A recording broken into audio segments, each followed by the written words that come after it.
Dos rojas pequeñas, dos rojas pequeñas. Una negra y una 33 de las grandes. Una negra. Una negra.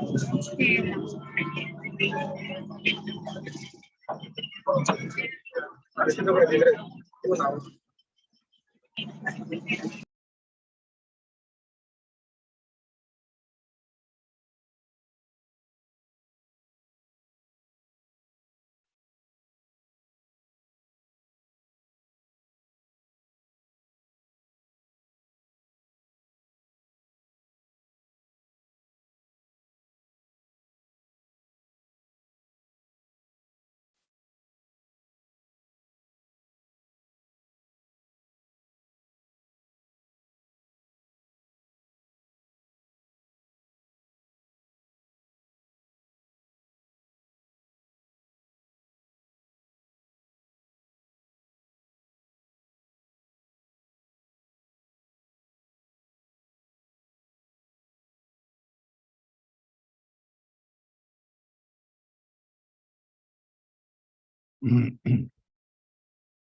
Buenas noches. Vamos a esperar unos minutitos. A las 8:10 empezamos la clase, por favor.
Muy bien, buenas noches. Vamos a empezar hoy día la clase que en realidad son dos clases que me han pedido que junte.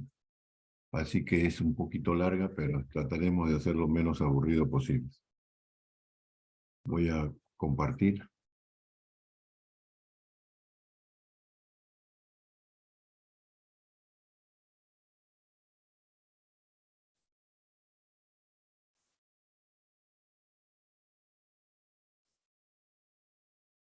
Por favor, me dicen si estoy compartiendo.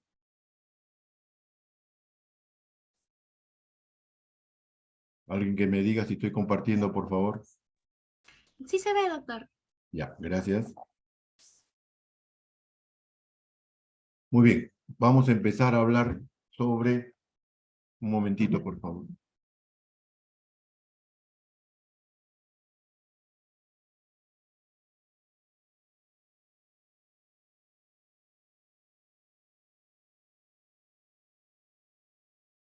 Muy bien, vamos a empezar entonces a hablar sobre la patología maligna del colon y recto. Como siempre, yo me gusta hacer un recuerdo anatómico muy rápido. El colon se inicia en la válvula ileocecal, se continúa con el ciego que contiene el apéndice cecal, el colon ascendente, ángulo hepático del colon, colon transverso, ángulo esplénico del colon, colon descendente, sigmoides, hasta ahí colon, y le va a seguir el recto. ¿Qué es lo más resaltante del punto de vista anatómico del colon y recto? El colon tiene una parte que es intraperitoneal y otra parte que es retroperitoneal. La parte intraperitoneal es colon transverso y sigmoides, y lo que es retroperitoneal es colon ascendente y colon descendente. El recto es extraperitoneal, está fuera del peritoneo. ¿De acuerdo? El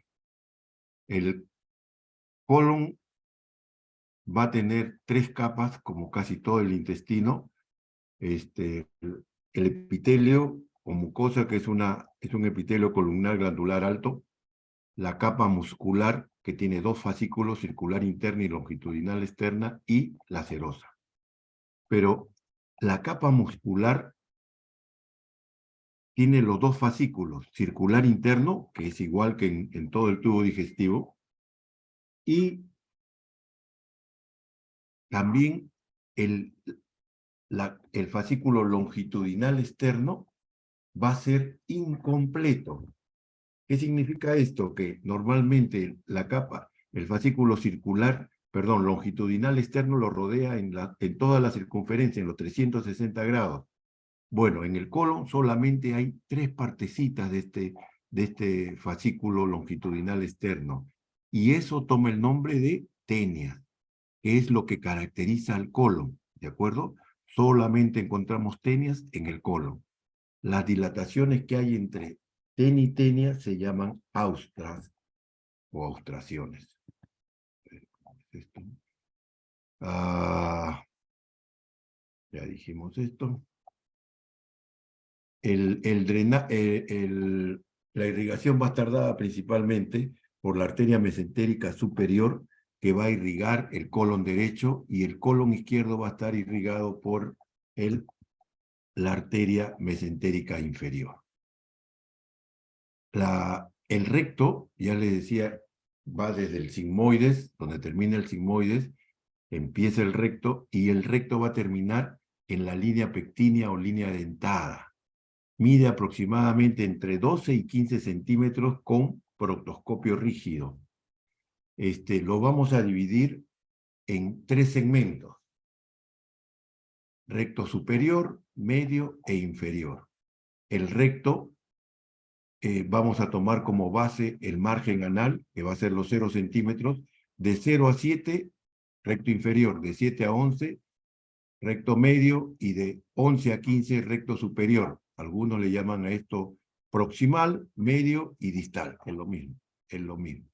¿De acuerdo? ¿Qué otra característica tiene el recto? Que ya les dije es extraperitoneal, que el recto superior y medio está irrigado por la arteria rectal o hemorroidal superior. Ustedes les han enseñado como hemorroidal superior. Los libros modernos y toman el nombre, que yo estoy de acuerdo, que es arteria rectal superior. Mientras que el tercio inferior es irrigado por la arteria hemorroidal media e inferior, que es una rama de la arteria ilíaca interna. Una rama de la arteria ilíaca interna. El drenaje venoso va a ser lo mismo, mientras que el tercio superior va a drenar hacia la vena mesentérica, el tercio inferior va a drenar hacia la vena ilíaca. ¿De acuerdo? Entonces, los dos tercios superiores, superior y medio, van a drenar hacia la vena mesentérica inferior, que va a terminar en circulación portal, mientras que el tercio inferior lo va a hacer hacia la circulación sistémica a través de la vena ilíaca. Ya dijimos esto. Esto es el ano recto, que nos va a servir para hacer un adelanto anatómico de lo que es la segunda parte de esta clase. Esta es la línea pectínea o línea dentada. Esta línea pectínea o línea dentada tiene unas criptas, unas depresiones, que se llaman criptas anales, que están producidas por unos pliegues longitudinales que toman el nombre de columnas de Morgani. El recto y ano, la parte final del recto y el ano, está rodeada por esfínteres.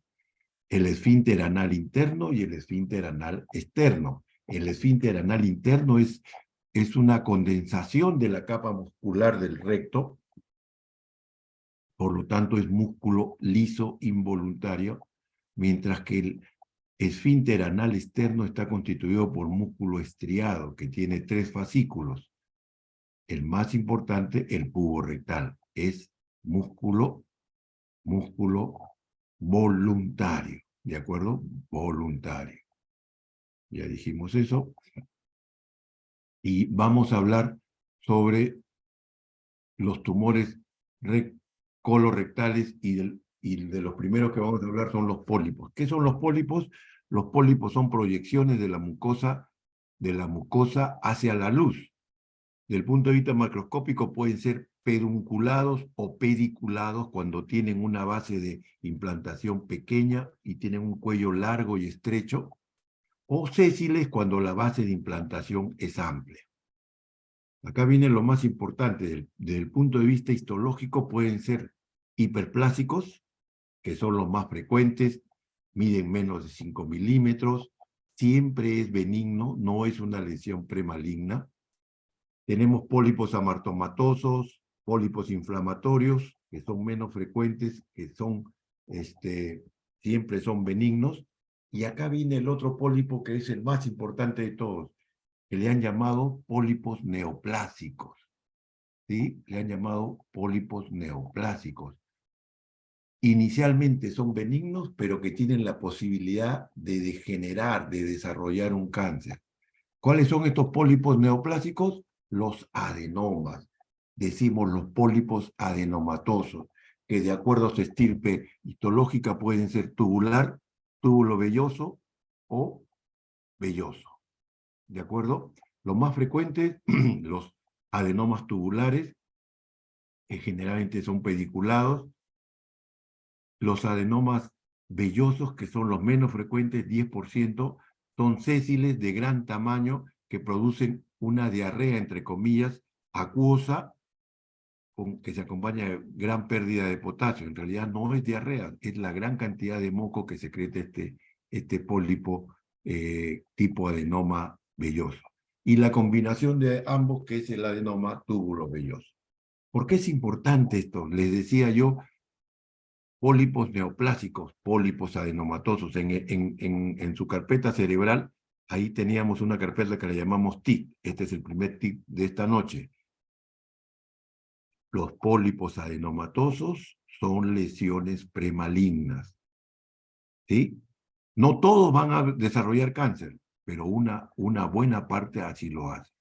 Y ya sabemos que hay la llamada secuencia adenoma-carcinoma. También le llaman secuencia polipocáncer. ¿Sí? Estos pólipos tienen varias características. Yo voy a señalar dos de las más importantes.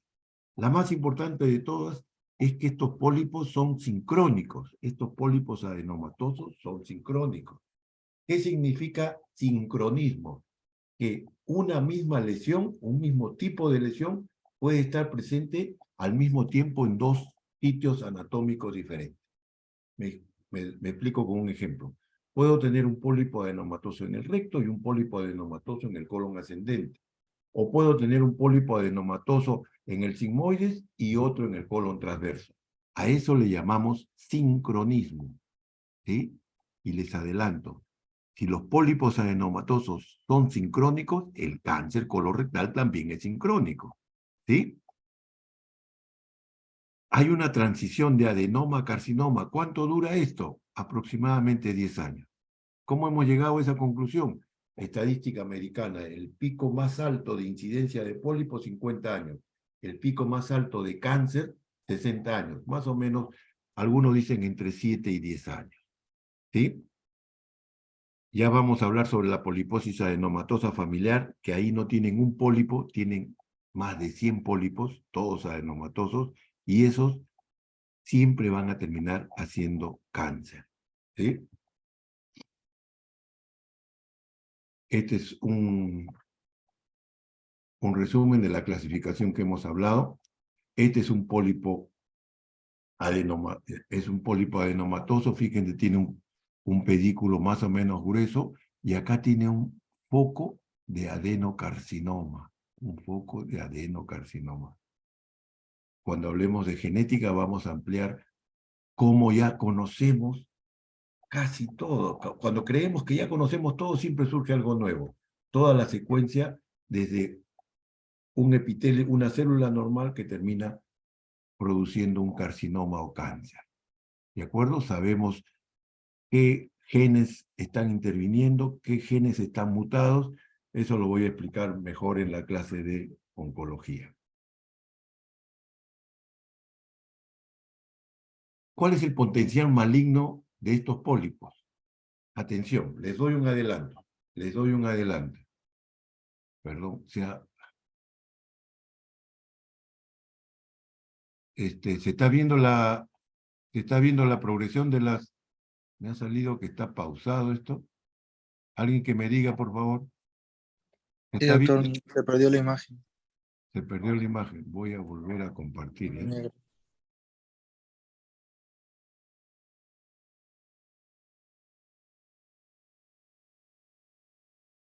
¿Ahora se ve la imagen?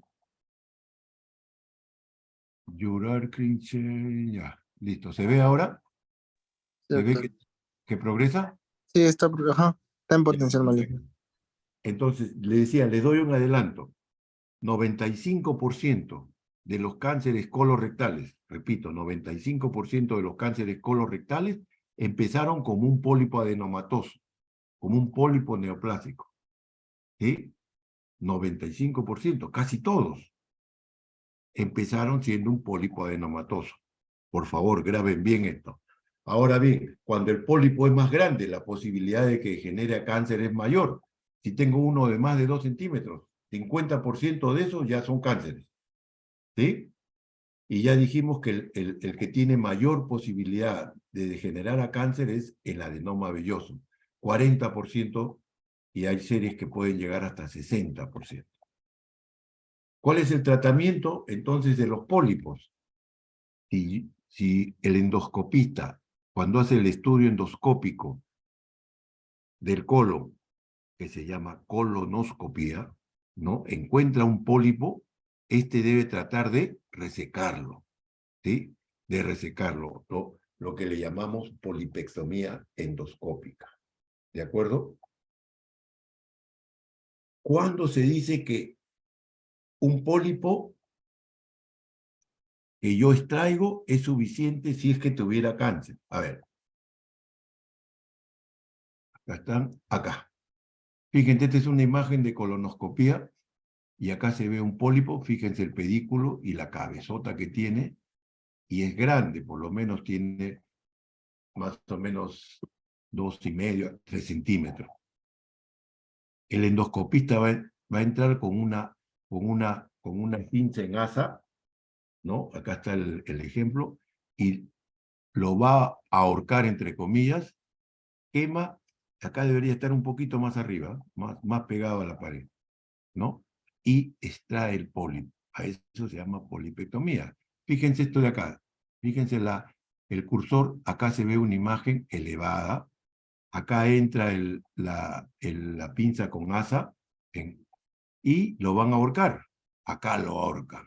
Y conforme lo ahorca, lo cauteriza, ¿no? Y queda esta úlcera. Esa muestra es mandada al patólogo, ¿sí? Esa muestra es mandada al patólogo. Y ahí tengo yo varias alternativas. Que me diga que es un pólipo adenomatoso, nada más, nada más. Pero si me dice, es un pólipo adenomatoso con focos de adenocarcinoma, así, ¿sí? La pregunta mía va a ser, ¿dónde está ubicado el foco? ¿En la cabeza o en el pedículo? Si está en la cabeza, la pregunta que se me viene a continuación es, ¿y el pedículo está libre del cáncer? Está libre del cáncer. Entonces la polipectomía es suficiente, falta un dato más, de determinar el tipo histológico que es el cáncer. ¿Es bien diferenciado, moderadamente diferenciado o es pobremente diferenciado, sinónimo indiferenciado? Si es bien diferenciado o moderadamente diferenciado, la polipectomía es suficiente. La polipectomía es suficiente. Pero si es un adenocarcinoma pobremente diferenciado, también le llaman indiferenciado, así esté libre el pedículo, va a cirugía radical. ¿De acuerdo? Si el pedículo me sale comprometido con adenocarcinoma, también va a cirugía radical. ¿De acuerdo?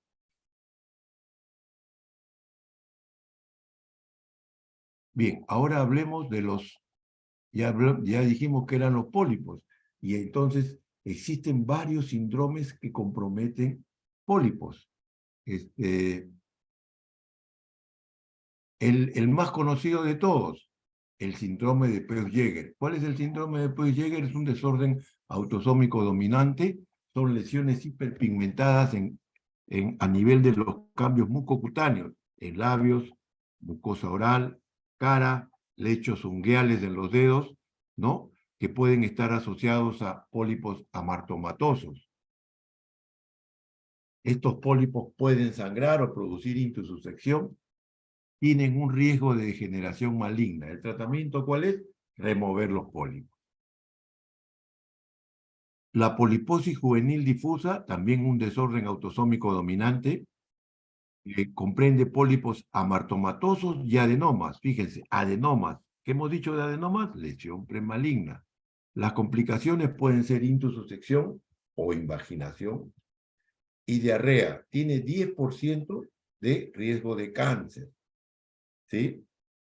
El síndrome de Cowden es también un desorden autosómico dominante, donde se acompañan de anormalidades mucocutáneas, pápulas orales y faciales, crecimiento de manos y pies, presencia en mujeres de cáncer de mama, útero y en general tiroides. El síndrome de Cronhite-Canada son amartomas intestinales asociados a alopecia, pigmentación cutánea y atrofia de uñas tanto de manos como de pies. Y a continuación vamos a mencionar a la reina de estos síndromes polipósicos, la llamada poliposis adenomatosa familiar, PAF, por sus siglas. ¿Sí? ¿Cuándo decimos que es poliposis? Cuando tienen más de 100 pólipos. Ya eso es un estándar. ¿Por qué lo hicieron? No tengo la menor idea. Pero es el estándar que si tienes menos de 100, no es poliposis. Si tienes más de 100, es poliposis. ¿De acuerdo? Que compromete puede comprometer todo el colon y el recto, ¿sí? Y que si no son tratados, escuchen bien esto, ¿eh? Que si no son tratados, el 100%, todos desarrollan cáncer. Todos desarrollan cáncer. Por eso decimos que es una poliposis. ¿Por qué? Tienen más de 100 pólipos. Estos pólipos son adenomatosos, poliposis adenomatosa. Y familiar, porque siempre hay un factor genético. Siempre hay un familiar en primer grado que tiene la misma enfermedad. ¿Sí? Es un síndrome autosómico dominante. A pesar de que tienen la lesión genética, solo el 15% desarrolla la enfermedad. Se ha determinado, se ha localizado el defecto genético en el cromosoma 5. Y también vale la pena mencionar que 1/3 de los pacientes no tienen antecedente familiar y parece que esta sería un caso de mutación espontánea que produciría esta enfermedad. Clínicamente, estos pólipos no están presentes al nacer, son raros en púberes, en adolescentes. Puede haber complicaciones como sangrado, la intussusección es rara, se ha descrito, pero es sumamente rara. Se acompaña de manifestaciones extraintestinales como son quistes epidermoides, osteomas, fibromas cutáneos, tumores desmoides en el abdomen y en el mesenterio, pólipos en todo el tracto gastrointestinal, pigmentación de la retina, cáncer en periampular, tiroides. El diagnóstico, ¿cómo lo hacemos? Por colonoscopía, estudio colonoscópico del colon. Entra el endoscopista y no es que se pone a contar los pólipos, son tantos los pólipos que sobre la marcha dice, esta es una poliposis, y comienza a tomar biopsias por segmentos, primero del recto, del sigmoide, del descendente, del transverso distal, transverso proximal, colon ascendente, ciego, y va tomando. Y el patólogo te va a decir pólipo adenomatoso. ¿De acuerdo? Está hecho el diagnóstico. Esta es una radiografía de colon con enema varitado, y fíjense, esas cosas más oscuras que ven, uno dice, pueden ser restos fecales. No, son pólipos. Son pólipos, son imágenes por defecto. Son pólipos. Así se ve una pieza, fíjense. Esta pieza creo que medía 25 centímetros, por algún sitio esta vez. Y fíjense, solamente en esta porción hay más de 30 pólipos. Y fíjense, acá hay un pólipo que es más grande, diferente a estos. Y a su costado hay uno mucho mayor, 3 veces o 4 veces el tamaño, con sangrado inclusive. Estos son cánceres ya. Estos son pólipos adenomatosos que han degenerado a cáncer. ¿De acuerdo? Entonces, ¿cuál es el tratamiento? El tratamiento es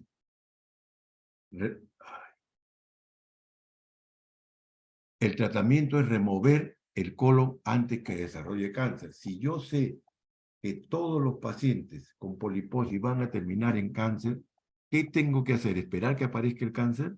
No, tengo que sacar todo el colon y el recto, si estuviera tomado también. Y entonces, la primera opción, cuando está el colon tomado, comprometido, y el recto también, se hace una proctocolectomía total. Procto es prefijo recto. Colectomía colon, proctocolectomía total. Y se le saca inclusive el ano. Y se le hace una ileostomía, ¿sí? Continente, no continente, no importa eso. El concepto que quiero que tengan ustedes es, si yo saco el recto y saco el colon, tengo que hacer una ileostomía, ¿de acuerdo? ¿Pudiera ser que el recto no esté tomado? Puede ser. No es frecuente, pero puede ser. Entonces, ahí solamente saco el colon y puedo hacer una anastomosis del ilion al recto, una ilio-recto-anastomosis o ilio-procto-anastomosis también se llama eso. ¿De acuerdo? Dos palabras sobre dos síndromes que son una variante de la poliposis adenomatosa familiar. El síndrome de Gardner, que se acompaña de osteomatosis quistes epidermoides y fibromas de piel. Y el otro tipo de poliposis es el síndrome de Turco, que está asociado a tumores del sistema nervioso central, meduloblastomas, glioblastomas. ¿Sí? Muy bien. Ahora vamos a hablar de lo más importante de esta clase. Esto, lo que hemos hablado, ha sido una introducción para poder hablar sobre el cáncer colorectal, carcinoma colorectal. A nivel mundial, el cáncer más común del tracto del tubo digestivo a nivel mundial es el cáncer colorectal. Mencionamos en la clase del miércoles que en el Perú el cáncer más frecuente del tubo digestivo es el cáncer de estómago. ¿Sí? Pero ya les digo, ya les conté que en el Hospital Revalliati, que tenemos 20 años que hemos hecho la división, el cáncer colorectal supera largamente al cáncer gástrico. ¿Sí? El cáncer colorectal es el tercer cáncer en mujeres después de pulmón y mama, y también en hombres es el tercer cáncer después de pulmón y próstata. Un americano tiene 5% de probabilidad de desarrollar cáncer colorectal en su vida. La mayoría de estos cánceres son detectados después de los 50 años. Por eso cuando decimos, ¿en qué consiste la prevención? A partir de los 50 años, hágase una colonoscopía. El cáncer colorectal lo vamos a dividir en dos grupos, un gran grupo y un segmento pequeño. Un gran grupo que se llama esporádico, cáncer esporádico, que se origina en un pólipo y que representa el 95%. ¿Sí? Ya dijimos, ¿no? ¿En qué pólipo? Pólipo adenomatoso, 95%. Y hay un pequeño grupo que representa el 5%, que es un cáncer hereditario de origen no polipósico. 5%. Y ustedes ven la torta, una tajadita corresponde al 5%. ¿Dónde es más frecuente el cáncer colorectal? Es mucho más frecuente en recto y colon izquierdo. ¿Sí? Pero el cáncer de colon derecho está aumentando. Está aumentando. Ya vamos a ver eso.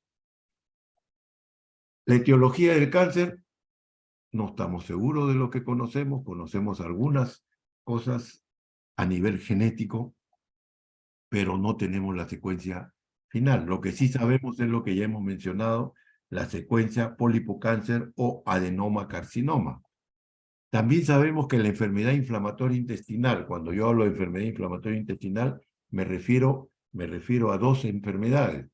La colitis ulcerativa y la enfermedad de Crohn. En ambos se puede acompañar de cáncer colorectal, sobre todo la colitis ulcerativa. 25% de la colitis ulcerativa van a terminar en cáncer. ¿De acuerdo? También se ha dicho que hay factores dietéticos. ¿Sí? Se dice que la ingesta de grasas saturadas y cerveza, alcohol, incrementa la presencia de cáncer colorectal y que quienes lo disminuyen es la ingesta de fibras y calcio, ¿no? Hay literatura a favor como hay literatura en contra.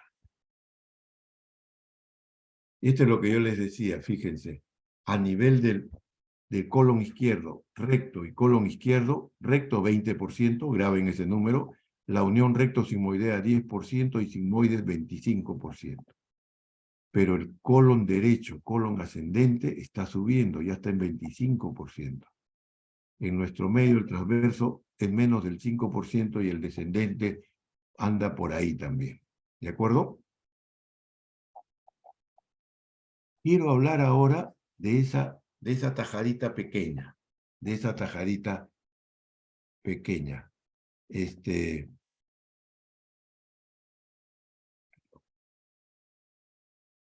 No sé qué está pasando acá.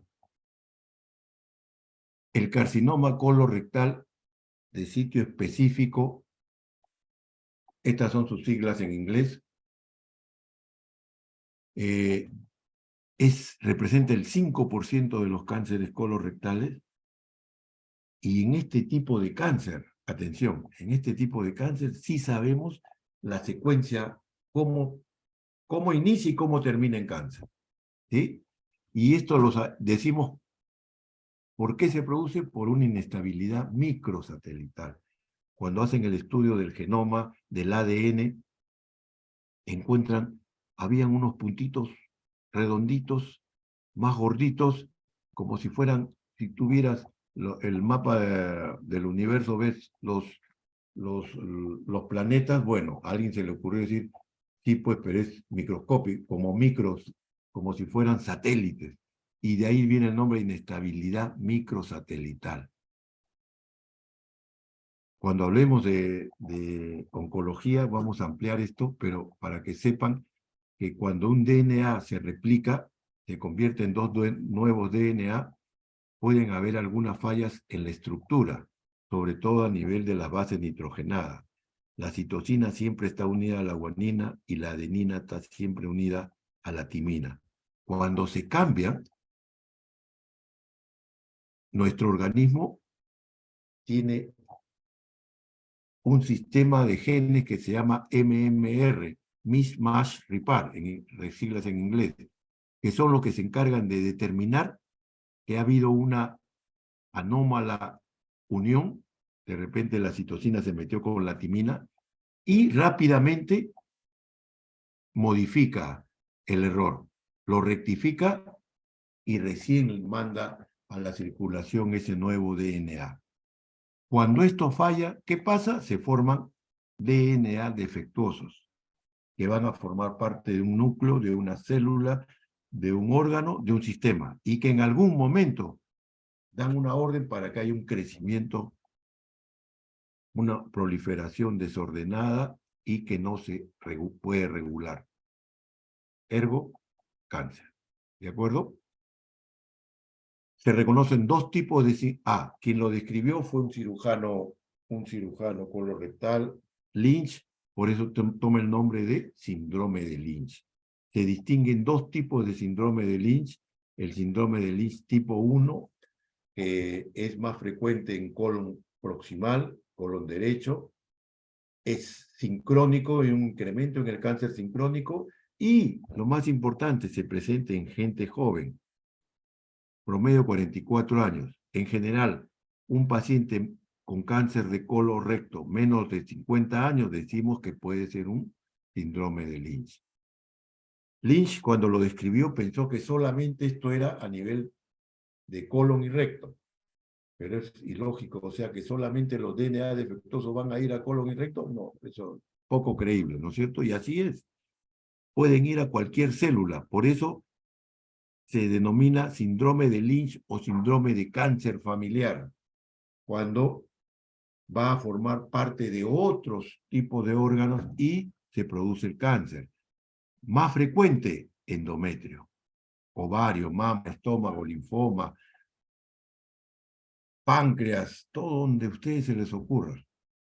Ahí puede estar también este tipo de alteración genética que nos lleva a cáncer. Tiene algunas características este síndrome de Lynch en general, que son pobremente diferenciados o indiferenciados. Puede haber un incremento de la incidencia de cáncer cutáneo y se conoce que la alteración, estos genes supresores se encuentran al nivel del cromosoma 5, 17 y alteración del gen P53. Existen unos criterios clínicos que se conocen como criterios de Ámsterdam. La gente que estudiaba esto se reunía cada cierto tiempo y sacaban un tipo de guías que uniformizaba el trabajo de todos. Los criterios de Ámsterdam 3, la versión número 3 en esta ciudad, al menos 3 familiares con cáncer asociado a este tipo, sea donde sea, colon, intestino, endometrio, etc. Siempre hay un familiar afectado en primer grado, siempre hay al menos 2 generaciones sucesivas. Una de las personas está diagnosticada antes de los 50 años, se excluye una poliposis adenomatosa familiar. El diagnóstico tiene que ser verificado por un patólogo. Y en la ciudad de Bethesda, que es una ciudad americana, también se agregó que es un cáncer indiferenciado, que es más frecuente en colon derecho. Y fíjense, estos son los cánceres relacionados con síndrome de Lynch, colorectal, el más frecuente, pero ahí nomás, fíjense, cerquita, cerquita el endometrio y después tienen ovario, estómago, tracto urinario, etcétera, etcétera, etcétera. Muy bien, ahora volvamos a la torta completa. Hemos visto esa tajadita que es una tajadita especial, que conocemos muy bien, pero solo representa el 5%. Ahora vuelvo a la torta completa. ¿Cuál es el cuadro clínico del cáncer colorectal? Tiene 3 presentaciones. Cáncer de colon derecho, cáncer de colon izquierdo y cáncer de recto. En el cáncer de colon derecho se va a caracterizar porque el tumor es una lesión proliferativa, exofítica, que crece hacia la luz y crece en gran tamaño y va a producir un sangrado microscópico que nadie se da cuenta, salvo que le hagas un examen especial, ¿sí? Que te va a llevar a una anemia ferropénica. Y es frecuente que el paciente de edad avanzada, tú lo ves pálido, le tomas un hemograma, una hemoglobina, y la hemoglobina te puede estar en 6.5 o 7.5. Y ellos están tranquilos, no tienen mayor molestia. ¿Sí? Algunas veces ese tumor crece tanto que se puede palpar en el cuadrante inferior derecho, a nivel del abdomen. El cáncer de colon izquierdo, a diferencia del derecho, es un tumor que crece poco hacia la luz. Más infiltra toda la circunferencia del colon. Infiltra toda la circunferencia del colon. Por lo tanto, ¿qué va a producir? Una estenosis. ¿Y el paciente qué va a referir? Cambios en el ritmo evacuatorio. Oiga, doctor, yo era un relojito todos los días, a levantarme 6 de la mañana, sentadito ahí, hacía mi deposición. Pero hace 8, 9 meses, ya hago deposición cada 2, cada 3 días, tengo que pujar mucho y he notado que las heces salen acintadas, delgadas. Hay una disminución del calibre de las heces. Algunas veces puede haber sangrado macroscópico. El paciente te dice, es sangrado, sangre un poco oscura, entre roja y oscura, te dice. También se conoce como hematoquesia. Y algunas veces esa estrechez que produce puede obstruir el colon en forma total y produce una obstrucción intestinal baja. ¿De acuerdo? Y finalmente, el cáncer de recto. ¿Cuál es el signo, mejor dicho, el signo más importante? Rectorragia. ¿Sí? Rectorragia. Atención, señores, en su carpeta de TIC, métanse esto a la cabeza. Todo paciente que tiene rectorragia amerita un examen. Cuando digo un examen es tacto rectal. No solo es mirarlo y hacerle un tacto rectal. ¿Sí? No, que es un hemorroides, no le hagas caso. La mayoría, ¿ah? Conozco a médicos que no examinan, no miran. Tienen que examinar eso. ¿Cuánto era el porcentaje de cáncer rectal? Cuando le mostré esa lámina era 20%. 1 de cada 5 pacientes con cáncer de recto, usted lo puede tocar. Usted lo puede tocar. ¿Sí? De cáncer colorectal, se localiza en el recto y lo puede tocar. Puede haber tenesmo, urgencia para defecar, puede haber dolor, la presencia de dolor al defecar, signo ominoso, mal signo, pronóstico muy malo. ¿Sí?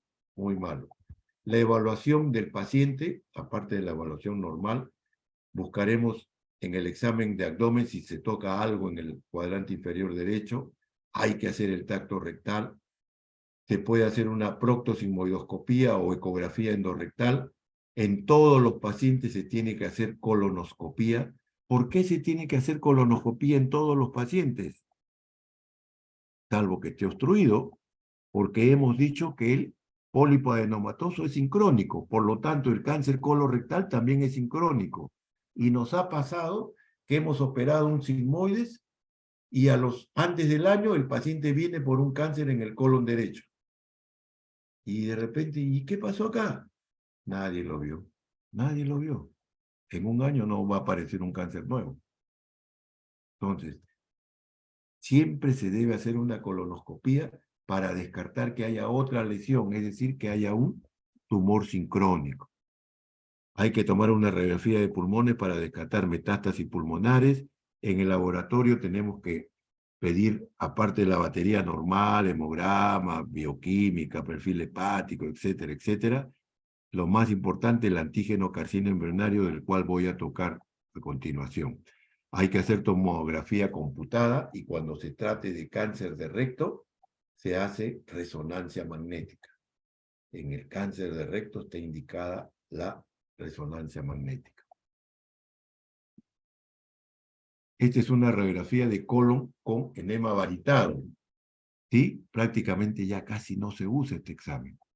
Pero fíjense acá, al final del colon, hasta acá es colon descendente y acá empieza el colon sigmoide. Fíjense, terminando el colon descendente ven un estrechamiento acá, típico de un colon izquierdo. Fíjense acá, en esta de acá, esta es la ampolla rectal, en la unión recto-sigmoidea, un estrechamiento, una estenosis. Estas son piezas anatómicas de operaciones. Esta es una colectomía derecha, acá está el ilion terminal, la válvula ileocecal, el ciego, colon ascendente y parte de colon transverso. ¿Qué vemos en el ciego? Una lesión elevada, exofítica, proliferativa, que produce sangrado microscópico y te lleva a anemia.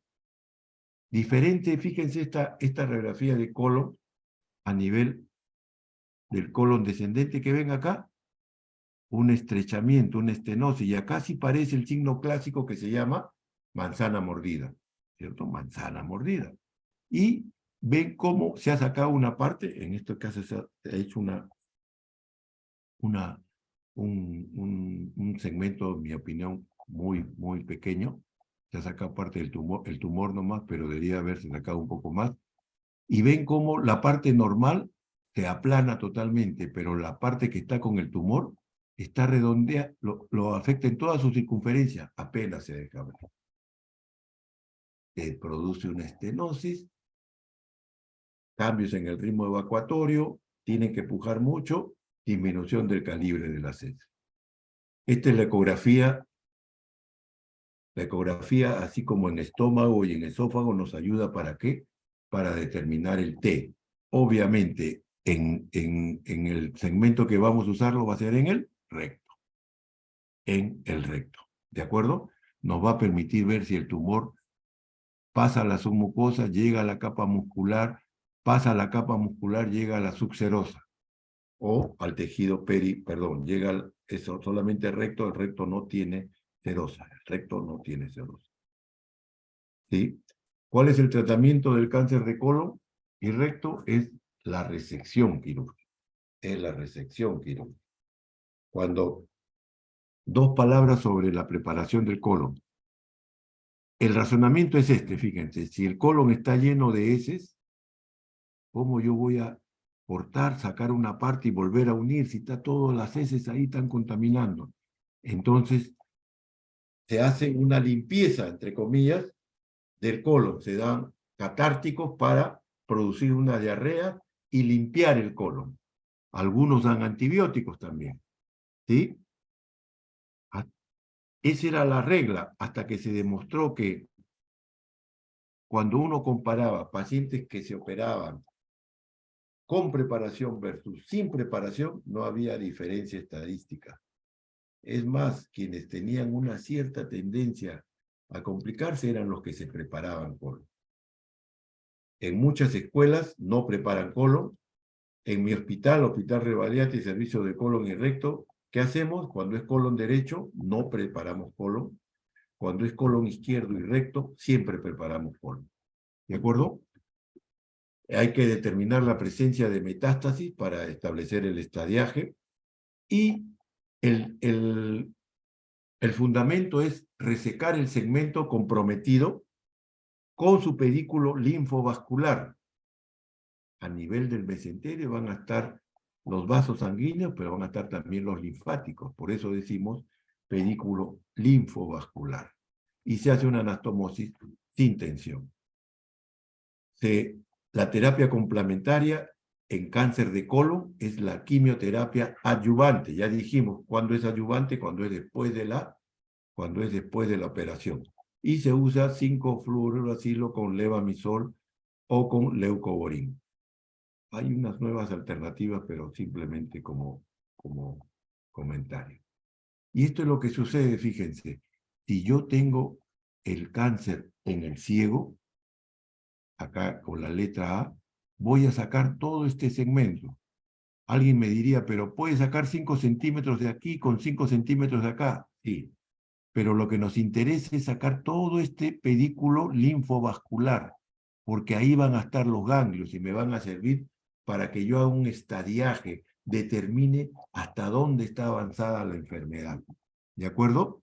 Entonces, en cáncer de colon, los 5 centímetros de margen de resección que mencionamos la clase anterior en cáncer de estómago, que se aplica también, debería aplicarse acá. Aquí hacemos mucho más porque nos interesa, sobre todo, sacar un gran pedículo linfovascular. Entonces, si yo lo tengo en ciego, hago lo que se llama una colectomía derecha. Saco el colon ascendente y 1/3 del colon transverso. Y voy a unir el ilion con el colon transverso. Una anastomosis iliotransverso. Si el tumor está en el ángulo hepático, voy a hacer una colectomía ampliada. Voy a sacar el colon ascendente y 2/3 del colon transverso. ¿De acuerdo? Si el tumor está en el colon transverso, algunos sacaban solo el colon transverso. La mayoría de escuelas, entre ellas mi hospital, el Revaliati, hace una colectomía derecha ampliada hasta ángulo esplénico. Hasta ángulo esplénico con una anastomosis del ilion terminal al colon descendente. ¿Sí? Esto es una colectomía derecha. Esta es una colectomía derecha ampliada. Acá se está haciendo una colectomía izquierda. Fíjense, acá se saca todo el colon descendente y sigmoides. Y cuando el cáncer está solo en el sigmoide, se hace una sigmoidectomía. Una sigmoidectomía. En todos los casos se saca la mitad del epíplo. Se saca la mitad del epíplo. ¿De acuerdo? Ya sea derecha o izquierda. Esto es lo mismo que hemos hablado. Y ahora hablemos sobre el cáncer de recto. Hablemos sobre el cáncer de recto. A ver, el cáncer de recto, dijimos que lo dividíamos en 3 tercios. Superior, medio e inferior. Cuando el cáncer de recto está en el tercio superior, se saca el sigmoides y el recto superior y se hace una anastomosis de colon descendente hacia recto medio. A eso se le llama resección anterior. Resección anterior. Cuando el tumor está ubicado en el tercio medio del recto, se saca el sigmoides y los 2 tercios superiores del recto y se hace una anastomosis del colon con el recto inferior ¿Sí? Resección anterior baja se llama.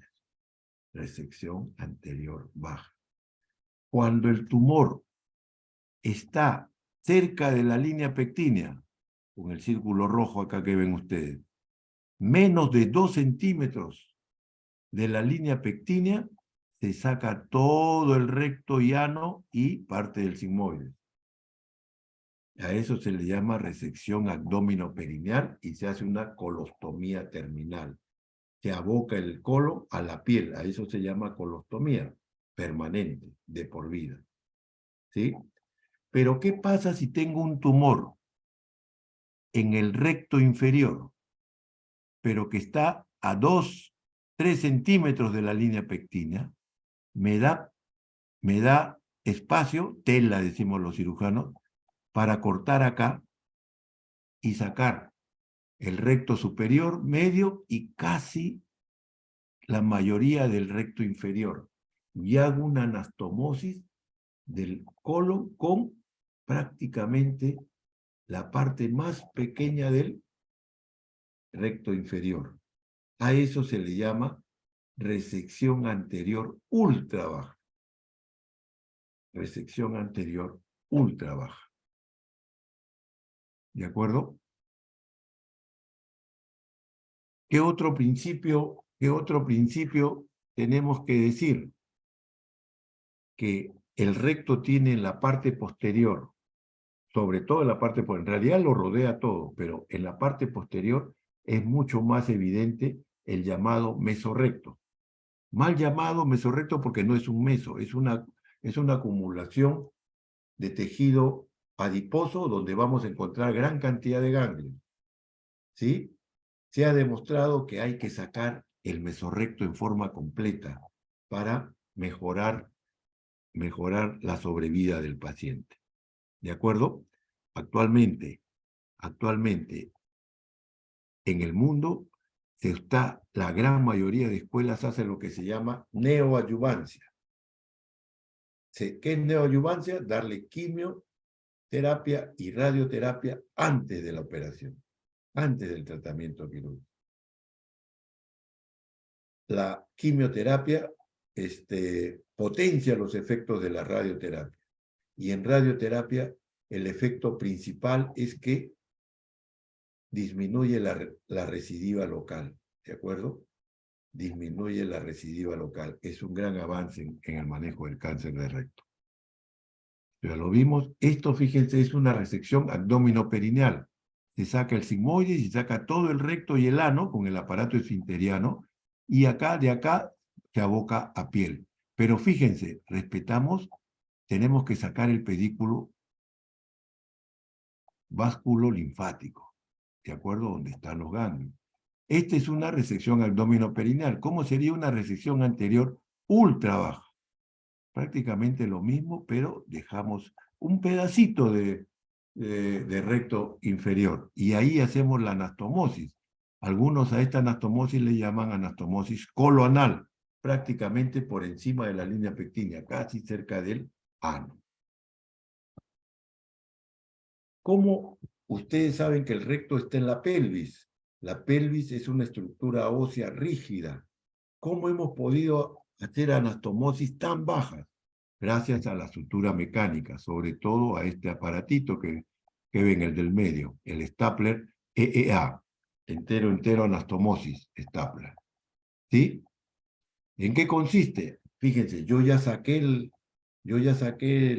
el tumor, el recto, y me queda un borde colónico proximal y un borde rectal.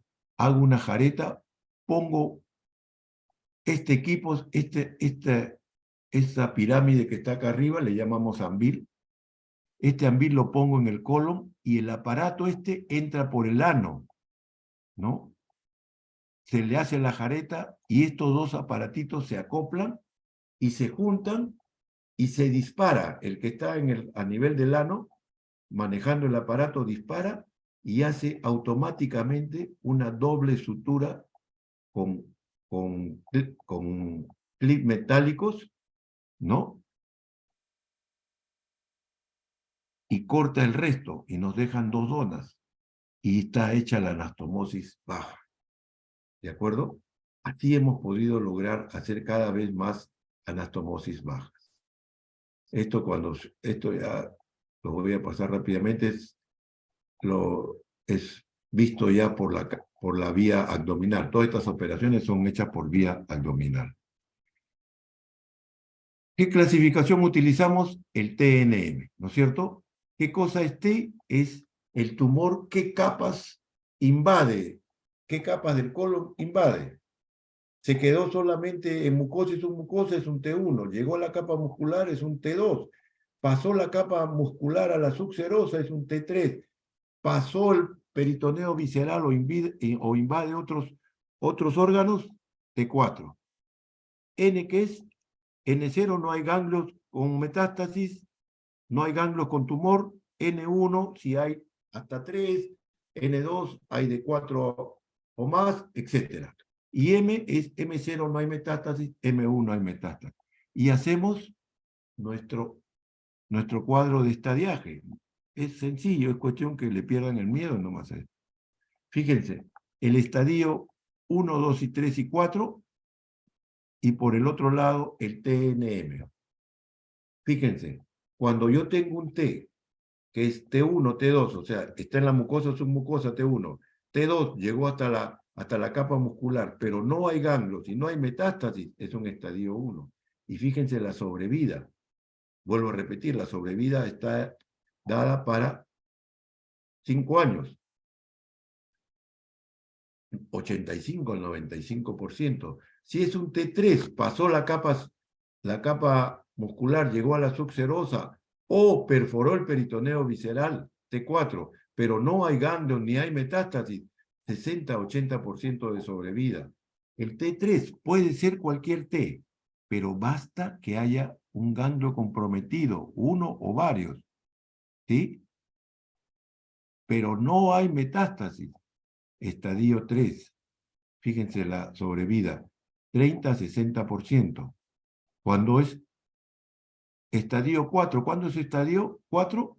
Cuando hay metástasis. No interesa cuál T es, no interesa qué N es, basta que haya una metástasis para que sea un estadio 4. Y fíjense, la sobrevida apenas llega al 5%.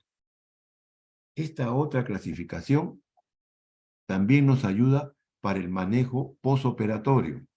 Cuando yo operé al paciente, lo mando, la pieza operatoria la mando al patólogo y el patólogo me dice cuál es el T y cuál es el N.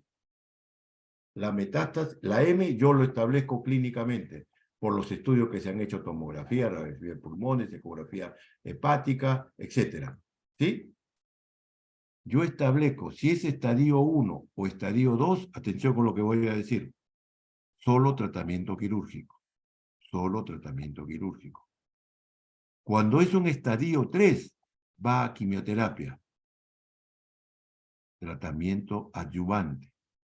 Cuando es estadio 4, hagan lo que quieran.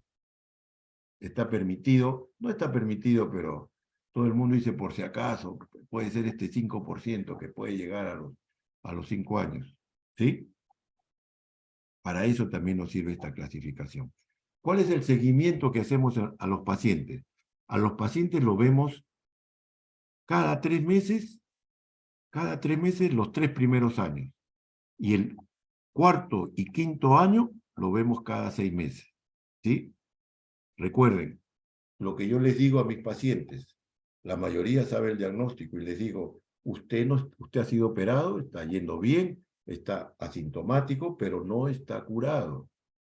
Decimos que está curado cuando a los 5 años de la operación decimos, ¿está vivo usted, señor? Celebremos juntos. ¿De acuerdo?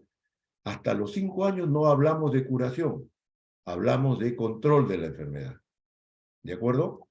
Entonces, en los 3 primeros años le voy a pedir una colonoscopía, le voy a pedir una tomografía computada abdominopélvica, ¿sí?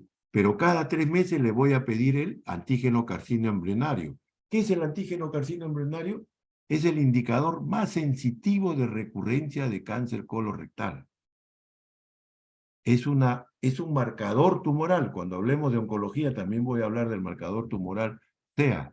¿Sí? Es una glucoproteína que aumenta en presencia de metástasis. Lo normal hasta 5, uno dicen hasta 3, yo uso hasta 5 nanogramos por decilitro. Puede estar en 3, en 4, en 5, pero si comienzas a subirme a 25, a 30, 40, yo tengo que pensar que ese paciente ha hecho recurrencia de la enfermedad.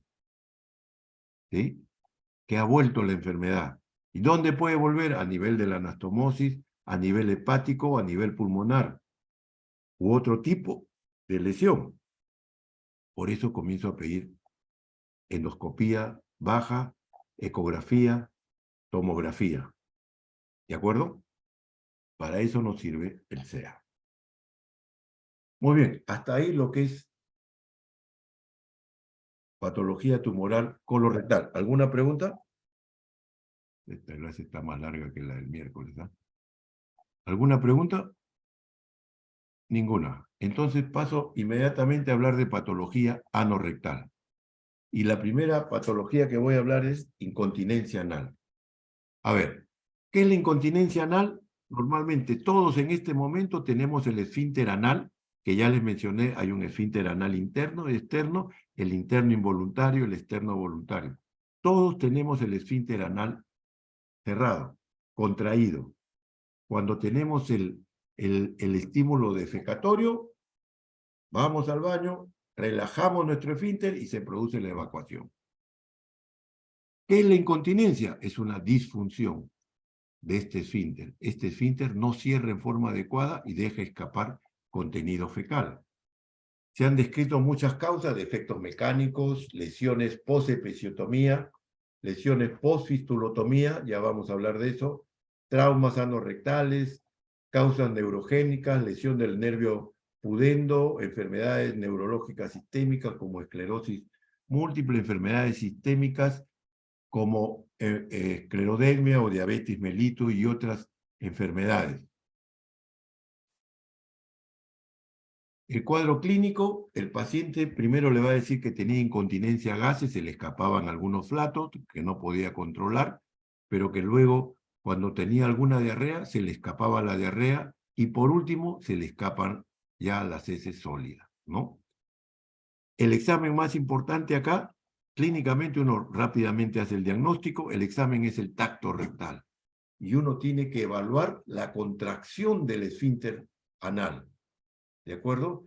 Ver si hay una buena contracción o no. Lo más probable es que exista una hipotonía. Hay que descartar defectos. A veces se contrae, digamos, un 70-80%, pero hay una parte que tú encuentras como si fuera un hueco ahí que no se contrae. Hay alguna lesión a ese nivel. El diagnóstico definitivo lo hacemos con manometría. ¿Cómo va a estar la manometría? Disminuida. Disminuida. ¿Sí? El tratamiento, primero se hace estimulación eléctrica, le llaman el feedback eléctrico, se ponen unas agujitas en el músculo, en el esfínter anal y se pasa electricidad para obligarlos a contraerse, ¿no? Para que ganen fuerza y puedan mejorar el cierre del esfínter. Actualmente lo que más se usa es la estimulación del nervio pudendo, se ponen unos electrodos a nivel del sacro que van conectados a una pila que pasa electricidad en forma constante para que produzca estimulación y produzca contracción del esfínter. ¿Sí? Y lo ideal es hacer una reparación quirúrgica del esfínter cuando hay una lesión del esfínter. Pero no existe mucha experiencia, es una cirugía un poco ingrata, en mejores manos, en gente que opera todos los meses 1 o 2 casos, el éxito no pasa del 60-70%. Muchos de estos pacientes, cuando no pueden ya controlar nada del esfínter, se les tiene que hacer una colostomía, porque es más fácil controlar la evacuación en una colostomía que la evacuación a nivel del ano.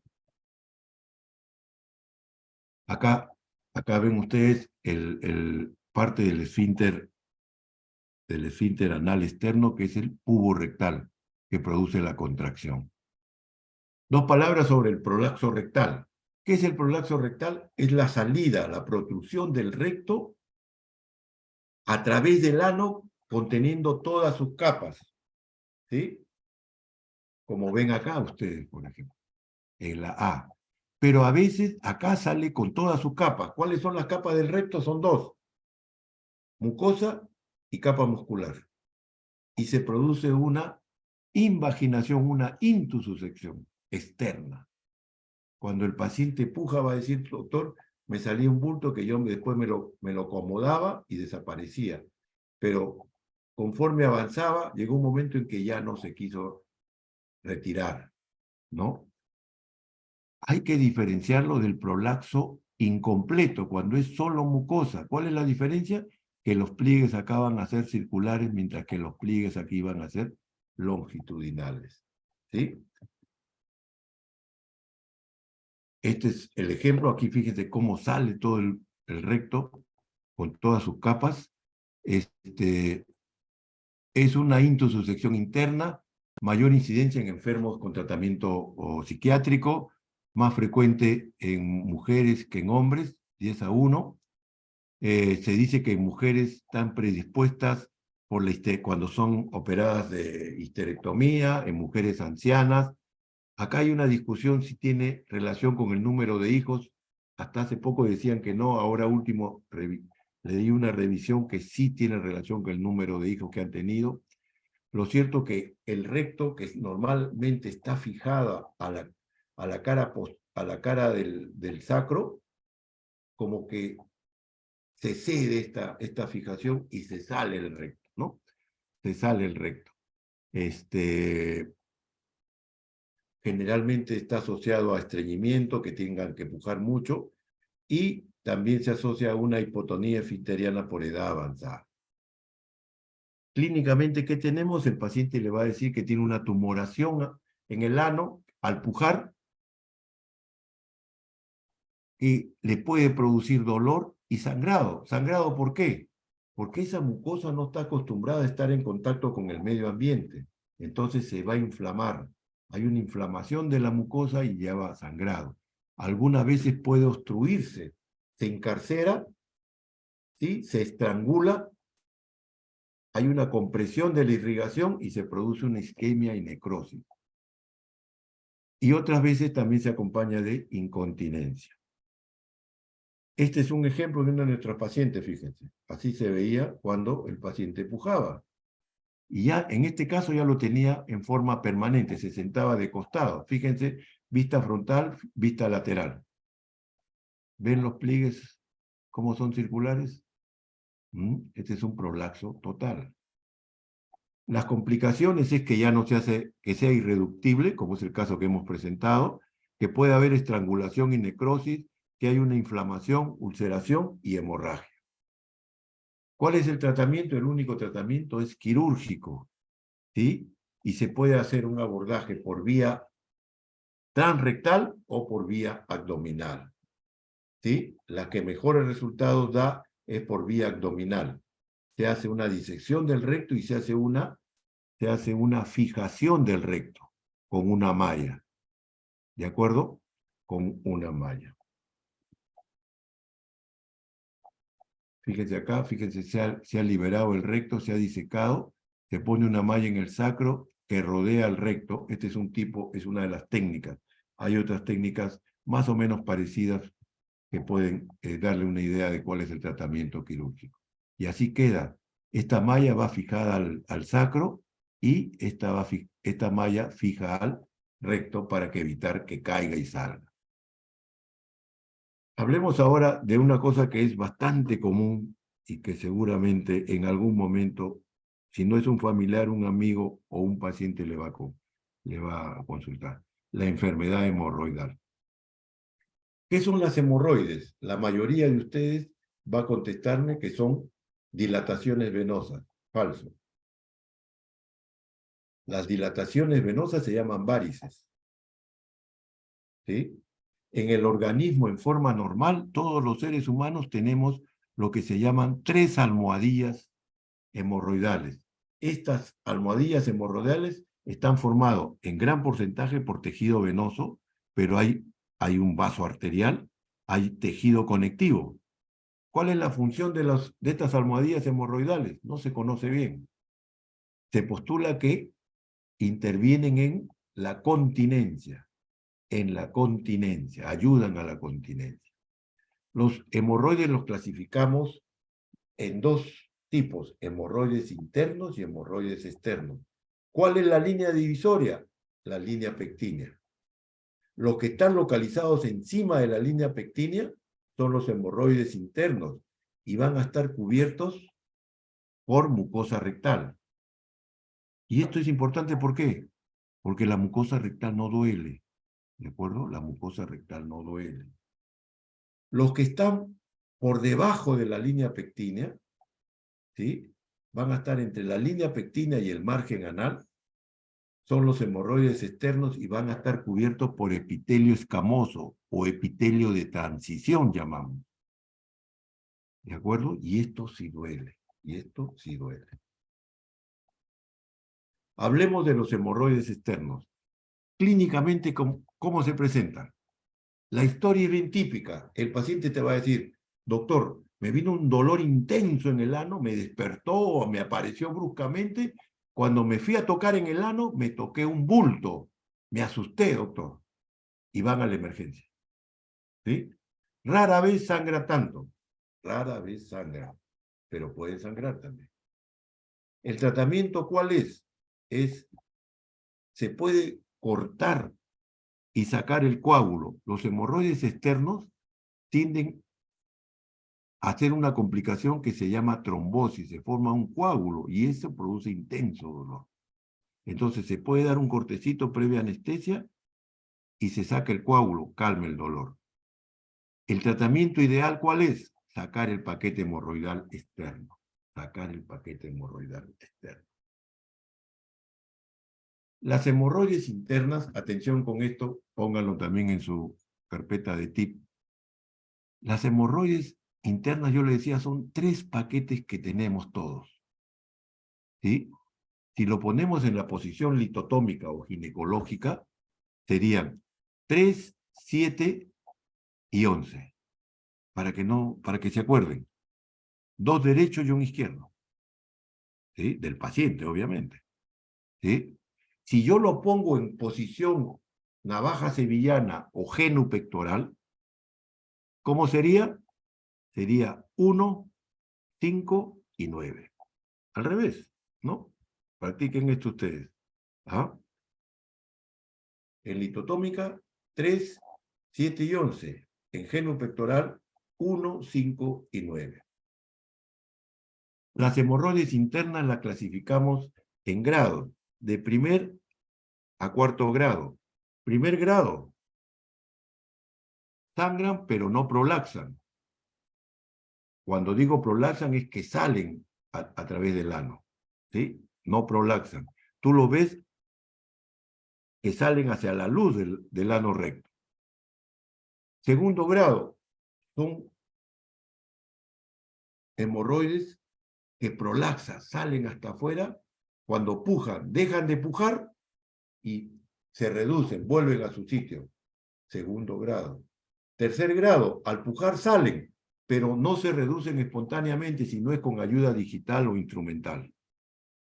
Y cuarto grado, siempre están prolaxadas. Esas no se pueden reducir, siempre están prolaxadas. ¿De acuerdo?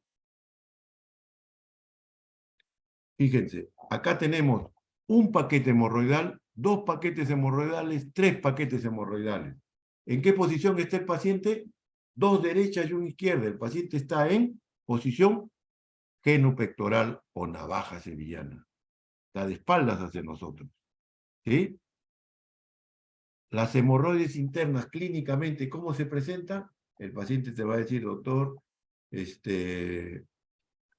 cada vez que hago deposiciones, salen las heces con rasguitos de sangre que ha ido aumentando. Me ha comenzado a aparecer un tumor chiquitito que crece cuando pujo y después desaparece. A veces yo tengo que acomodármelo, entre comillas, ¿no? Para que regrese a su sitio y otras veces ya se quedó afuera para siempre. Atención, se exacerba con el estreñimiento. Mucha gente cree que el estreñimiento origina las hemorroides y hay miles de estreñidos que no tienen hemorroides. Lo que sucede es que estos paquetes hemorroidales se inflaman, no sabemos todavía por qué en unos se inflaman y en otros no. Si son estreñidos, imagínense una herida y yo le paso una roca, ¿qué pasa? La hace sangrar y la inflama más, ¿sí? Pero no es que uno sea causa de otro, ¿de acuerdo? Se exacerban con el estreñimiento. El tratamiento va a depender del grado de hemorroides. Se puede hacer lo que se llama ligadura en banda, hemorroidectomía, ligadura en banda, en grado 1 y 2, ¿sí? Se ha descrito escleroterapia con pocos resultados, mejores resultados con fotocoagulación en grados 1 y 2. Cuando es grado 3 y 4, indicación quirúrgica, hemorroidectomía.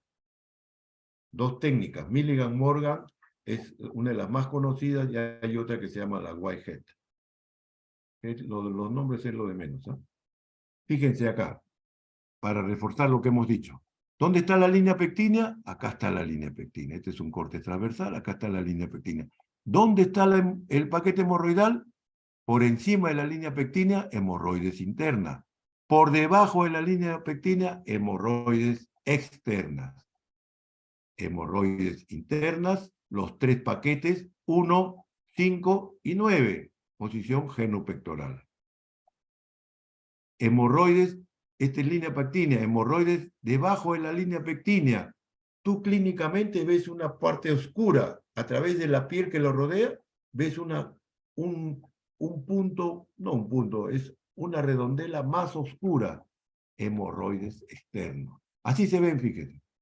Este es una hemorroides externa, fíjense, se ve negrito acá. Es el coágulo que trasluce a través de la piel. Acá, bueno, ya este es una hemorroides externa trombosada, pues a todo dar, ¿no?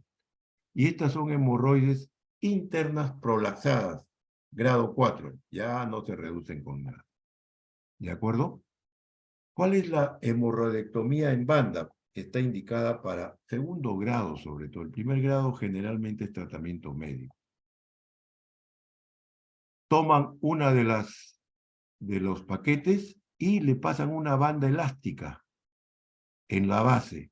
Esta banda elástica comprime, le quita irrigación, se necrosa y cae entre el cuarto y sexto día. Y por último, las hemorroidectomías quirúrgicas, llamémosles, la operación de Milligan-Morgan, en que consiste sacar el paquete, ¿no? Llegar hasta su pedículo, ligarlo ahí y se deja abierto. Se deja abierto. Aquí han sacado los 3 paquetes. Hay gente que dice que no hay que sacar los 3 paquetes. Si tiene 3 paquetes, saque 2 nomás, porque se pueden estrechar esto. ¿Sí? Y también existe esta es una hemorroidectomía abierta porque la herida queda abierta. Y hay la hemorroidectomía cerrada, operación de Ferguson. Es lo mismo, pero al final se cierra la herida, se cierra la herida. Esta es la técnica que se utiliza más. ¿Por qué? Porque la cicatrización demora menos, el paciente se incorpora a su vida normal y laboral más rápido que en la hemorroidectomía abierta. Muy bien, hasta ahí hemorroides. Hablemos fisura anal. ¿Qué es la fisura anal? Es una grieta generalmente en la línea media posterior. Compromete tanto a hombres como mujeres. Atención, ¿cuál es la sintomatología? Dolor anal y sangrado escaso. ¿El paciente qué te va a decir? Doctor, cada vez que voy al baño me duele. Usted no se imagina cómo me duele, doctor. Y después de acá habla de posición, me queda un malestar terrible. ¿Sí? Hay algunas pacientes que me han contado, doctor, yo preferiría aguantarme antes que ir al baño, porque el dolor es espantoso. ¿Sí? Y el sangrado al inicio es en el papel higiénico, rasgos de papel, en el papel higiénico. Cuando se hace crónico, ya el sangrado puede ser mucho mayor. ¿Sí? La fisura anal puede ser aguda y crónica. ¿Cuándo es crónica? Cuando se acompaña de un plicoma, TAC le llaman los americanos, hay una hemorroide centinela y una papila anal hipertrófica. Ya voy a ampliar esto.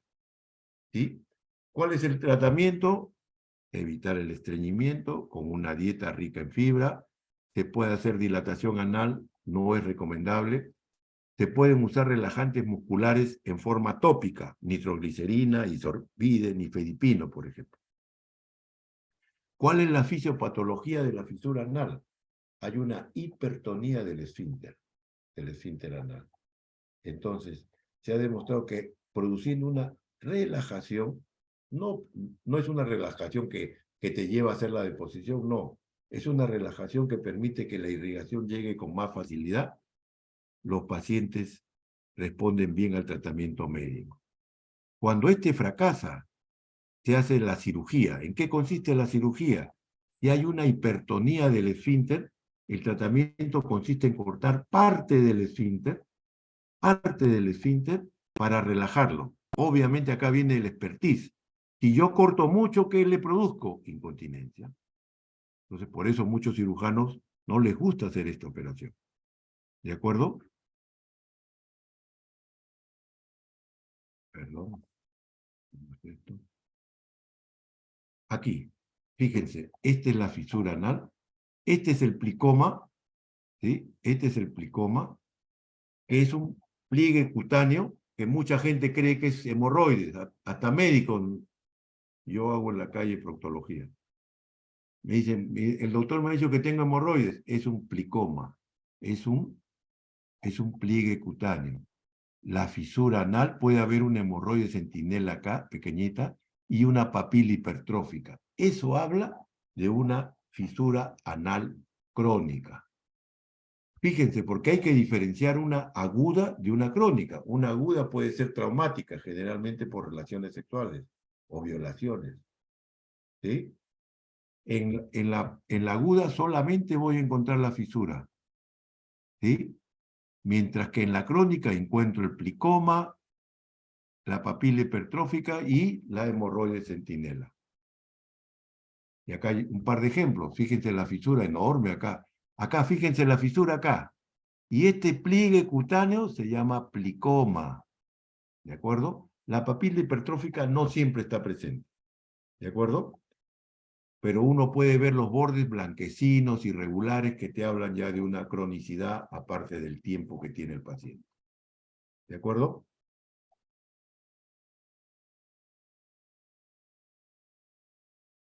¿Cuál es el tratamiento quirúrgico? La esfinterotomía lateral interna. En realidad debería ser esfinterotomía interna lateral, porque se hace o a las 3 o a las 9 del ano, ¿no? Siguiendo las horas del reloj, se hace una pequeña incisión y se corta una parte del esfínter interno. Esta parte. Y se deja ahí y cierra esta por segunda intención. Hablemos ahora de los accesos y fístulas perianales. Yo les decía que en la línea dentada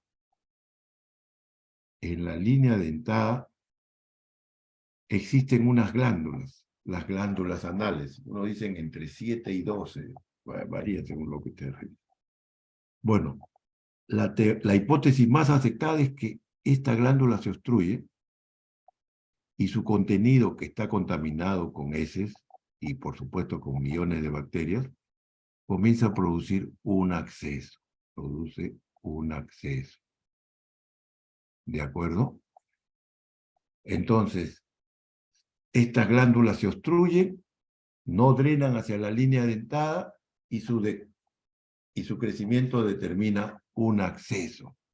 A veces este acceso busca una salida y lo hace espontáneamente. O uno hace una incisión para drenar este acceso.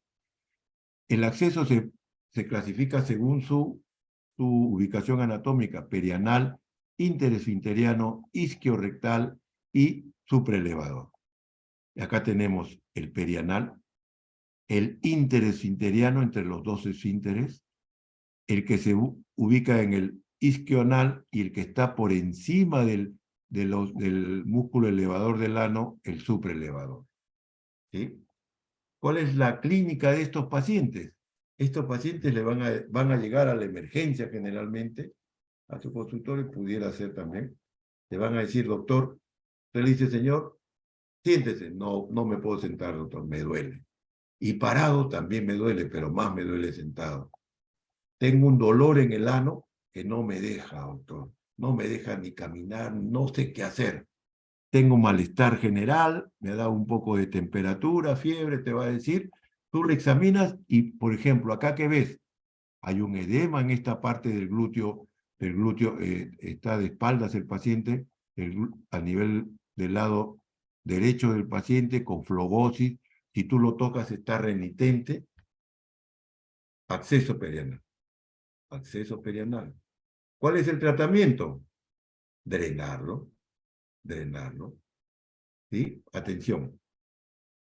La literatura dice que hay que drenarlo y y que no necesita antibióticos. Sin embargo, todos usamos antibióticos. ¿De acuerdo? Todos usamos antibióticos. ¿Sí? Uno lo drena, le saca 100, 200, 250 centímetros de pus, le haces un buen drenaje de 1 centímetro, 2 centímetros, le dejas un drencito y lo vas curando. ¿Sí? La mitad de esos pacientes se curan. Nunca más. Si te ven en la calle ni se acuerdan quién ha sido tú, ¿no? Pero la otra mitad termina formando una fístula. Formando una fístula. ¿Qué es una fístula? Una comunicación anormal entre la línea pectínea, que es la unión recto-anal, y la piel que está alrededor del ano. ¿De acuerdo? Las fístulas se clasifican, la más conocida, la clasificación de Parr, en interesfinteriano, transesfinteriano, supraesfinteriano, extraesfinteriano. Y acá las tenemos. Interesfinteriano es la más frecuente de todas. ¿Sí? El acceso se localizó entre los dos esfínteres y se ha producido una fístula que comunica la línea pectínea con la piel del ano, alrededor del ano. La que le sigue en frecuencia es la transesfinteriana. Aquí atraviesa no solamente el esfínter interno, sino también el esfínter externo. Transesfinteriana. Supraesfinteriana va por encima del esfínter externo y sale hacia alrededor del ano. Felizmente son poco frecuentes. ¿Sí? Y las llamadas extraesfinterianas, que son las más raras, se dan en tuberculosis, linfoma, enfermedad de Crohn y últimamente en HIV. ¿Sí?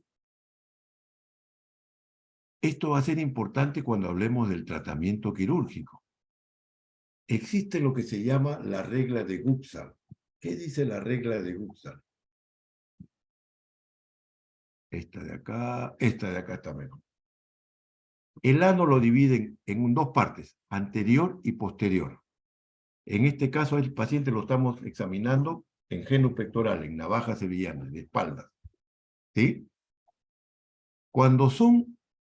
Toda fístula tiene 3 elementos: un orificio externo alrededor del ano, un trayecto fistuloso y un orificio interno. Atención, tic. El orificio interno siempre está en la línea pectínea. Repito, el orificio interno siempre está en la línea pectínea, a nivel de la glándula anal. ¿De acuerdo? Entonces, Guxal, ¿qué dice? Cuando el orificio externo está en la cara anterior, este trayecto fistuloso es recto hacia la cripta más cercana. Recto acá. ¿De acuerdo? Pero cuando el orificio está en la cara posterior, es lo que se llaman fístulas complejas o curvas, porque el orificio interno siempre va a estar en la cripta mediana posterior, en la cripta de las 12, de las horas 12. ¿Sí? Está acá, va para acá. Está por aquí, hace esto de acá. ¿De acuerdo? Cuando el orificio fistuloso está a más de 3 centímetros, ahí no se aplica esta regla. Puede ir a cualquier sitio. ¿De acuerdo? Puede ir a cualquier sitio. ¿De acuerdo? Entonces, el tratamiento del acceso, ya lo dijimos, incisión y drenaje, 50% se curan, 50% desarrollan fístulas. La literatura dice que no hay que usar antibióticos. ¿Cuál es el tratamiento? ¿Cuál es el cuadro clínico de la fístula perianal? El cuadro clínico es, a veces hacen un acceso pequeñito que no le da mayor sintomatología. Otras veces sí, tienen el acceso que hemos hablado, van a la emergencia, lo drenan, ¿no? El paciente te va a decir, sí, yo tuve hace 2 años un acceso, doctor, vine a la emergencia, me lo drenaron, ¿sí? Pero desde ahí me ha quedado un puntito ahí, una heridita cerca al ano, y por ahí me moja una tontería, doctor, me moja 2, 3 centímetros, suficiente para mancharme la ropa interior, tengo que usar un pañito, ¿no? para que no me ensucie. Ese es el cuadro clínico más frecuente. Otras veces el paciente te dice, doctor, yo tengo un orificio que por ahí drena, pero después se seca. Ellos dicen, se seca, ya no drena, se cura, doctor. Y estoy sin drenarse 4, 5, 6 semanas a veces. Pero de repente me da un escalofrío, me da dolor en esa zona y de repente me explota, entre comillas, y me sale gran cantidad de secreción verdosa sanguinolenta. ¿Qué ha pasado ahí? El orificio externo se tapó, pero el trayecto fistuloso se va llenando de líquido. Ese líquido que bota todos los días se va acumulando hasta que se forma como, trabajara como un nuevo acceso que se va a drenar generalmente por el orificio externo. Y eso se va repitiendo en forma cíclica. ¿De acuerdo? Atención, el tratamiento de la fístula, único tratamiento de la fístula es quirúrgico, fistulotomía. Fistulotomía. ¿Sí? Acá ven ustedes un orificio externo, acá se ve el orificio, acá está el ano, acá este es un paciente varón que está en posición litotómica, ¿sí? Acá está el escroto, fíjense, acá está el orificio, está en la cara anterior, ¿sí? Si está en la cara anterior, probablemente yo cuando dilate el ano, el trayecto va a ser así nomás, recto, ¿sí? ¿Cuál es el tratamiento? El tratamiento es quirúrgico. En sala de operaciones, con el paciente relajado, voy a introducir a través del orificio externo un estilete. Un estilete. Que me voy a dirigir, porque yo sé la regla de Guxal, en forma recta, porque está en la cara anterior. ¿De acuerdo? Entonces, voy a cortar la piel, lo poco de grasa que hay, y parte del esfínter lo voy a cortar para llegar a la fístula, al trayecto fistuloso. Entonces el trayecto fistuloso queda abierto, por eso se llama fistulotomía. Se curetea con el bisturí, se limpia y se deja abierto. Ese es todo el tratamiento. Antiguamente había otro tratamiento, ¿cuál era? Se sacaba todo el trayecto, a eso se le llamaba fistulectomía. ¿Cuál es la principal complicación de esta operación? Que cortemos mucho esfínter y nos llevemos a la incontinencia. Y las posibilidades de que yo tenga mayor lesión del esfínter es con la fistulectomía. Por eso no se recomienda actualmente. Se recomienda la fistulotomía, queda abierto y eso cierra solo. Que se infecta por las heces, mentira. Que tengo que tomar antibióticos, mentira. Simplemente con baños de asiento. Simplemente. ¿De acuerdo? Fistulotomía. O sea que todavía me faltan 2 cositas más. Quiste pilonidal. ¿Qué es el quiste pilonidal? Viene de pilus, pelo, nidus, el nido. Después del cuero cabelludo, ¿cuál es la zona más rica en folículos pilosos? La piel de los glúteos, las nalgas, ¿no? Muy bien, pero en la parte superior de los glúteos se encuentran, a esta parte se encuentran, y los pelitos pierden orientación y en vez de salir hacia el medio ambiente, hacia afuera, salir hacia afuera está mal dicho, ¿no? Pero bueno, hacia afuera se dirigen hacia el tejido celular subcutáneo. Están como algunos de nosotros, desorientados, ¿no?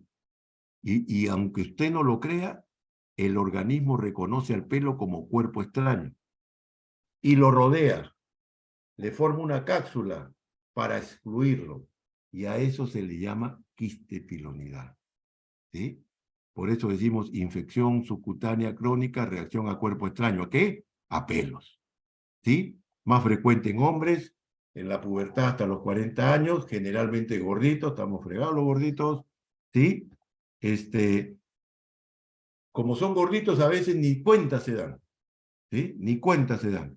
Pero se puede infectar o puede drenar espontáneamente si es que se hace una colección, o pueden haber fístulas, fíjense.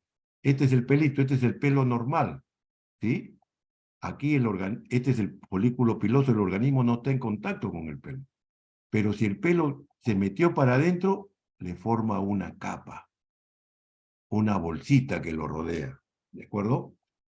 Y acá ven ustedes un quiste pilonidal, acá ven un quiste pilonidal infectado ya, que habrá que drenarlo. Acá se drenó espontáneamente y vean las boquitas que tiene, y ahí esto toma el nombre de fístula pilonidal. ¿Y el tratamiento en qué consiste? Acá tenemos otro, no es lo mismo creo. Acá está súper infectado y hay hasta signos de isquemia, ¿no es cierto? El tratamiento es sacar el quiste, ¿sí? Sacar el quiste. Esta es una de las operaciones más traicioneras que hay.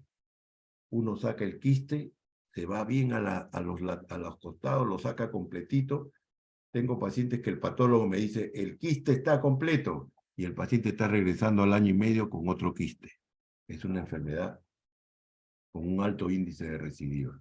¿De acuerdo? Y para terminar ya, muchachos, cáncer de ano. El carcinoma epidermoide de ano, así ha quedado como nombre. Antes se le llamaba cáncer de células escamosas, cáncer basaloide, cloacogénito o mucoepidermoide. Actualmente decimos carcinoma epidermoide de ano. Factores de riesgo asociados: irritación anal crónica, condiloma acuminado, ¿no? Condiloma acuminado, enfermedad de transmisión sexual, fisuras, fístulas, hemorroides, leucoplasias, trastornos a nivel de la piel. El grupo más expuesto, más frecuente, el grupo homosexual, que tienen relaciones contra natura. ¿Cuál es la sintomatología? Dolor, masa anal y sangrado, ¿no? Y la tristeza de estos pacientes es que nadie los examina. Doctor, estoy con sangrado. Fíjate tu cremita para las hemorroides, nada más. ¿Qué lo van a examinar? ¿No? Porque cuando tú examinas al paciente, primero puedes ver una lesión ulcerosa o una lesión redondeada, que tú la tocas y es dura, es diferente al tejido normal. Eso no va a ser hemorroides en la vida, ¿sí? El examen nos va a servir para ver el tamaño del tumor, la profundidad de la invasión y si hay o no ulceración. Atención, ¿cuál es la noticia buena de esto? El tratamiento es médico. Quimioterapia más radioterapia. Se usa 5-fluorouracilo y mitomicina, ¿sí? Y fíjense, concomitantemente con radioterapia, fíjense la sobrevida, 90% están vivos a los 5 años. Solamente aquellos que son resistentes al tratamiento o aquellos que presentan recidiva pasan al cirujano para hacerle una resección abdominoperineal. Le sacamos el recto y el ano. Y acá algunas fotos de las presentaciones. No hay una presentación única, fija, ¿no? Pero si usted ve una cosa rara, más dura de lo normal, piense en, fíjese esta lesión ulcerada de bordes irregulares, de consistencia aumentada. Piense en cáncer de ano, cáncer de ano, cáncer de ano, cáncer de ano. Esta es una enfermedad de Bowen. Muy bien, señores, hasta acá. Estamos casi igualito que el miércoles. No sé si hubiera alguna pregunta. Yo creo que ya los he cansado. ¿Alguna pregunta? ¿Nada? Muy bien, jóvenes, muchas gracias. No sé cuándo me volverán a programar. Tenemos pendientes 3 clases: oncología, manejo del trauma, y el otro, ¿cuál es? No me acuerdo.